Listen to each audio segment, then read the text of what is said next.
Legend tells us that the gods created and destroyed the world 4 times.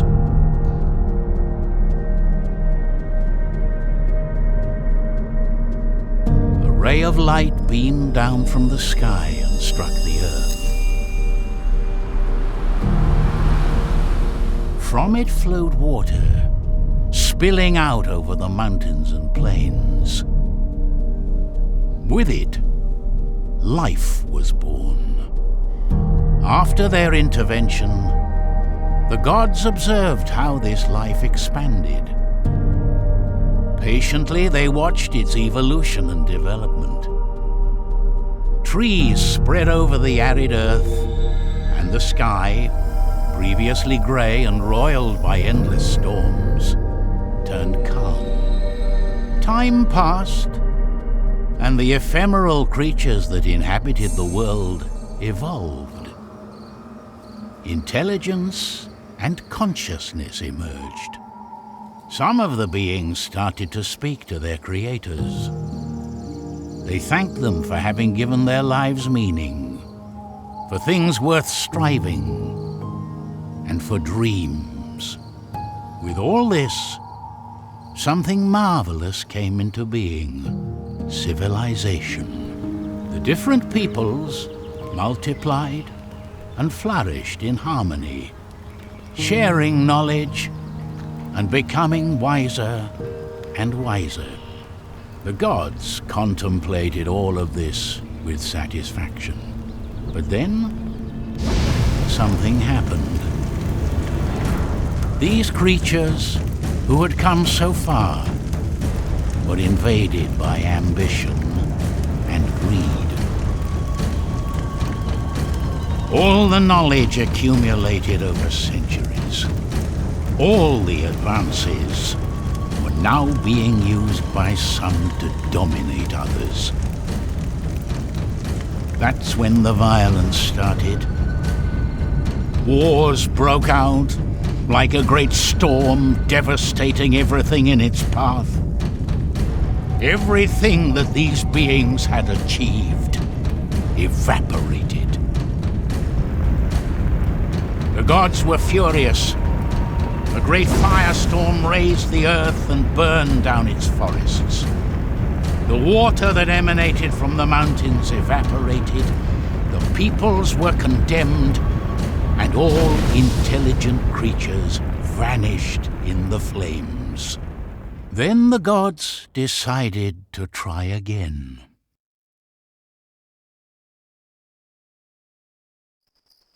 As the teachings of his master flooded his mind, Teku opened his eyes. In front of him he saw all the stars in the firmament. Suddenly he heard a fire crackling nearby. The last thing he remembered were the voices of alarm. His home was being attacked. Then he staggered to his feet. There was no time to lose.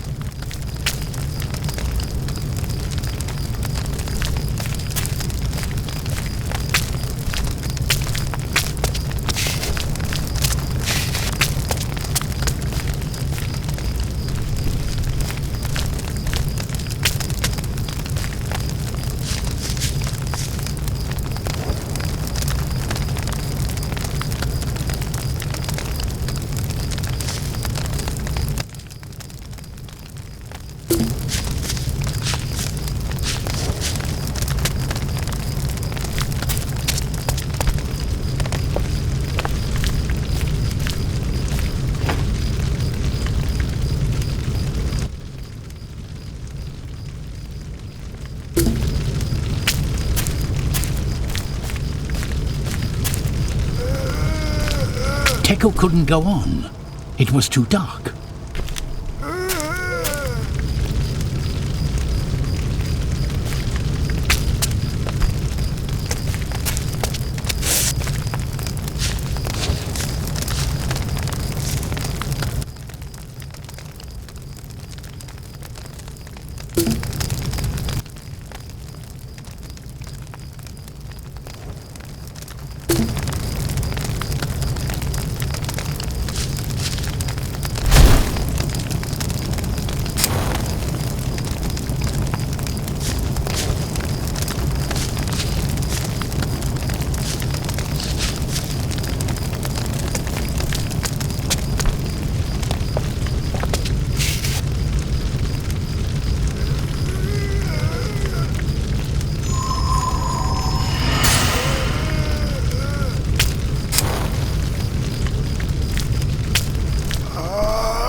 Oh no!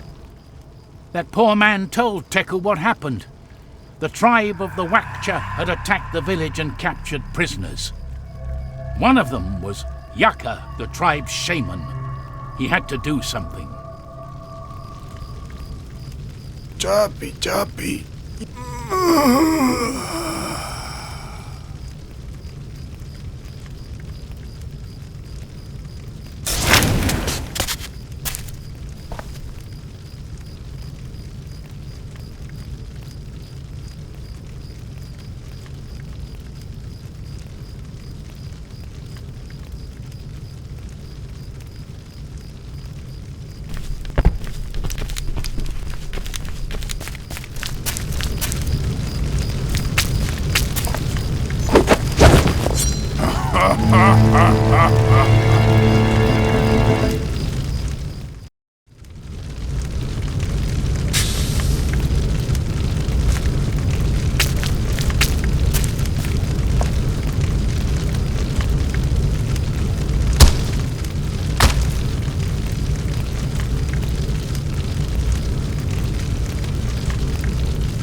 Before going into the forest, Teku looked back one last time.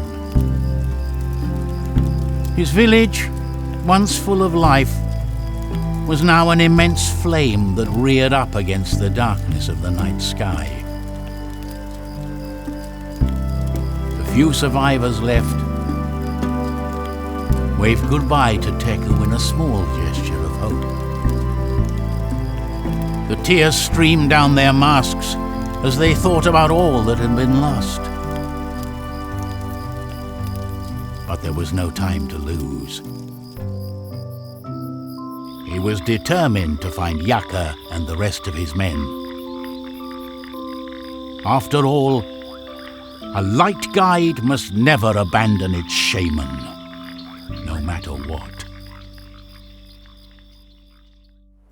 After 3 hours of crossing the forest, as he followed the trail of the Wakchas, the first rays of sun started to filter through the branches of the trees. When he emerged from the thicket, Teku stopped at the foot of a cliff. The captor's trail ended there. There was a large marsh down below, and a few bonfires dotted the landscape. It could be them. Teku leaned out over the abyss, trying to figure out the best way of getting down, without realizing that the ground he was walking on was giving way under his weight. His adventure was about to begin.